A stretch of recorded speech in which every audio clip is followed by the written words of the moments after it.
and welcome to the Great at Everything podcast, where we provide awareness, activation, and action plans to help you become great at everything. Everything you are called to and nothing you aren't. I am your host, Maya Wilson, and in this episode, I'm going to share 5 must-haves to become the innovative leader that you were created to be. Innovation happens in many ways, whether it's a new thought, product, service, feature, or even a better way to do something that already exists. If you are destined for greatness, but find that sometimes you feel hindered from maximizing in the area of pioneering, then this episode will help shed some light on the areas you can trigger for a breakthrough. For what I am sharing, it is important to know that when I mention leadership, it is with the intention that it can range from leading yourself to leading others. It can also range from local to global influence and impact. Regardless of where you are now and where you know you will be in the future, these drivers will help you in either end of the spectrum, along with everything in between. I've had the opportunity to be involved with many projects, organizations, and even some of my own efforts that have been pretty innovative, and I have consistently seen these 5 must-haves in operation. I have also been involved when one or more of the pieces have been missing, and I have seen the results of that, which did not end up in innovation at all. Before we dive in, I want to note that much of what it takes to be a leader of influence and impact is the foundational work to becoming an effective leader. So these must-haves are in addition to those foundational pieces. Innovation is a big area for leaders who want to maximize their income. So let's look at what you must have in order to innovate. Number 1 is a purpose. Purpose is a driver of innovation because it explains the why of what is supposed to be accomplished. You must know the why of everything that you are, do, have, etc. And if you cannot express why, you will not be taken seriously. Even if you are not 100% sure on your why yet, but you are confident in what you do know, that is still an acceptable why. On a personal level, many people seek to know their purpose, and once this is known, it helps them set a path for their lives that saves time, money, and the mental strain of not knowing what to do or feeling like something is missing. Therefore, for leaders, it is very important to know the personal purpose you have for existing in the world. As you progress in your leadership of others, it is also important to know the purpose of the others in addition to your own. As you seek to innovate in your specific sphere of influence, it will also be important to have a solid purpose for what you want to create. By solid, I do mean something beyond surface level whys and deeper understanding of the impact and long-term benefits. This will not only help you map out the steps to achieving the purpose, but it will also keep you motivated if you face obstacles. Lack of purpose leads to lack of understanding, communication, cooperation, and unity. It is also the source of a lot of frustration. That is why the number 1 must-have for leaders to innovate is a purpose. Number 2 is people. The people part of innovation is twofold. The first part being yourself, and then the second part being others. And the others category is much more complex, and I will explain it shortly. So when it comes to yourself, I've already talked about knowing your purpose, but when it comes to you and innovation, you have to know what it will take for you personally to achieve your goals. What will you have to sacrifice? What will you have to learn? What will you have to do to prepare mentally, physically, financially, and etc.? You will have to be the leader at all times, so doing some upfront work to determine what it will take from and of you to complete the effort is a must. You must know what your culture and brand is and why. You should always be a walking billboard of your mission, values, etc.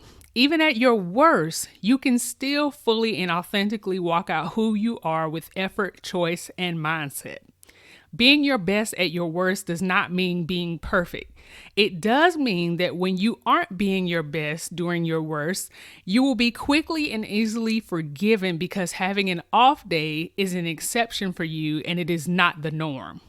For the others aspect of your people must have, these can be divided into further categories, such as those the innovation will benefit, those who are needed to complete the effort, those who may oppose the effort, those who depend on you already and may have to sacrifice with or for you, and those who will be good motivators and support to keep you encouraged along the journey.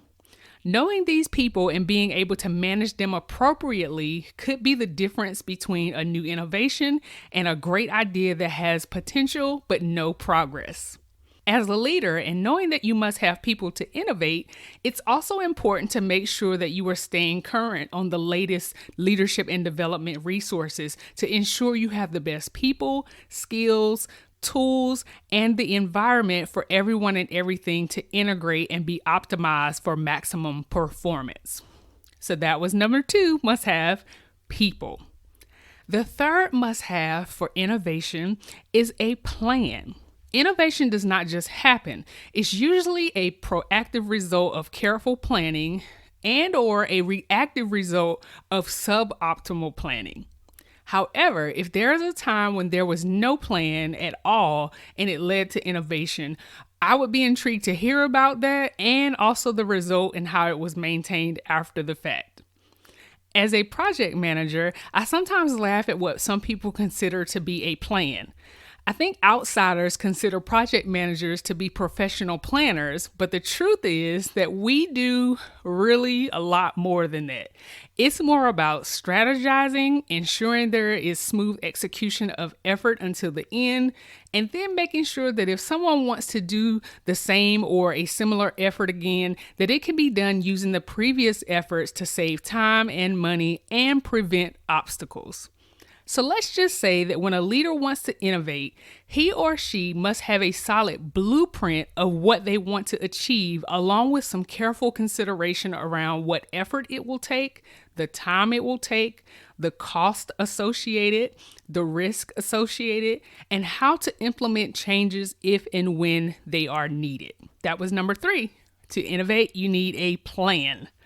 Number 4 is or are processes. Processes help us perform. They tell us how to do what needs to be done. A leader must understand and have processes in place to be innovative. One reason why is because in addition to a blueprint for a plan, there must be a blueprint for the process. Even for a first-time process, there is still a way to create a blueprint. This requires you to take time and map out what you think is an ideal process, knowing that it can and likely will be updated. Another reason for leaders needing processes in order to innovate is related to the 5th must-have. So let's go ahead and cover that. The 5th must-have for leaders to innovate is a perfecting approach. A perfecting approach to innovation allows leaders to monitor and update their blueprints to reflect what worked well, what didn't, what changes were made, what opportunities exist for improvement, as well as anything else that happens along the process. Taking the perfecting approach allows for reactive innovation when things are not going to plan, but you at least have a solid blueprint that can be tweaked as needed. Sometimes it is in the not so desirable areas that we create our greatest innovations. So don't ever let a bad situation or outcome discourage you. This may be the exact moment that you are stepping into your authority to create and design a solution. The perfecting approach also allows for proactive innovation when things are going according to the plan. In this case, the blueprint doesn't need any tweaking, but because things are progressing smoothly, this allows for the time and energy to focus on improvements that can be made and new ideas that can be implemented. So these are the 5 must-haves for leaders who innovate. Number 1, a purpose. Number 2, people. Number 3, a plan. Number 4, processes. And number 5, a perfecting approach. As a bonus, I want to share what happens when one piece or more of the must-haves are missing or misdirected. And I want to use some examples that I have personally faced or that I have seen and you may have even seen happen recently. For number one, when there is no purpose, there will often be the question of why something exists or what purpose it serves. When something has the wrong purpose, you will see that things are done, said, or used inappropriately because of confusion and assumptions. Purpose is a big category in the self-help world because everyone wants to know his or her purpose. I have had personal relationships where I have seen people who felt as if they no longer had purpose, sometimes to the point of feeling depressed and suicidal. I have had to remind them that they matter, their life matters, and every moment they breathe serves a purpose. For number two, when you don't have the right people and skills, this will lead to delays, extra effort on those you do have, and lots of frustration. During my time in corporate America, there was always a need for more employees to fulfill the demands of the business.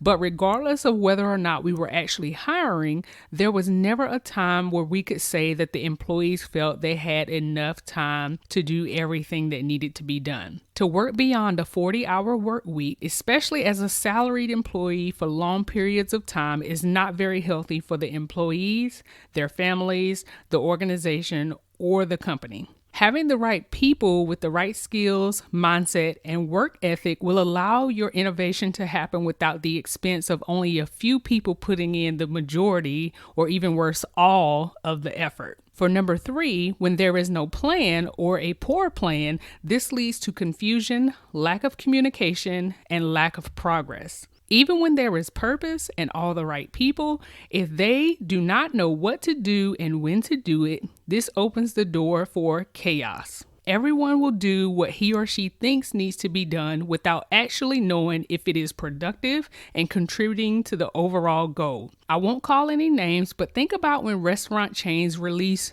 new items on their menu that people actually crave, and it leads to fighting and shortages. Think about when a disease breaks out and protocols and procedures don't exist. It sends people scrambling because there is nothing in place that says what to do. Even when there is a plan for what to do, when it gets ignored, there usually isn't a next step that says what should be done after that. For number four, when there is no process, this leads to productivity, but with overwhelm and without reproduction. This means that in the case of being innovative, it may be a one-time thing, or it becomes a very stressful thing to maintain.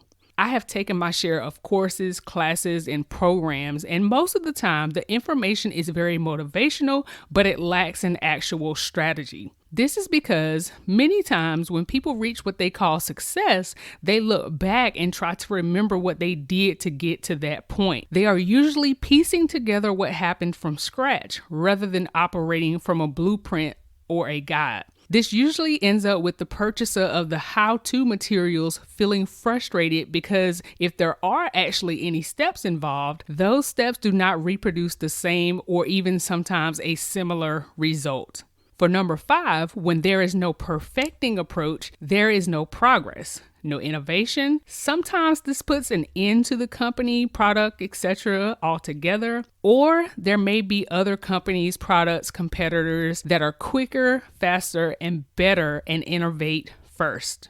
Did you know that Blockbuster had the opportunity to buy Netflix? Not only did they not buy Netflix, they also were too slow to innovate and found themselves unable to compete with Netflix and Redbox before they were ultimately sold to Dish Network.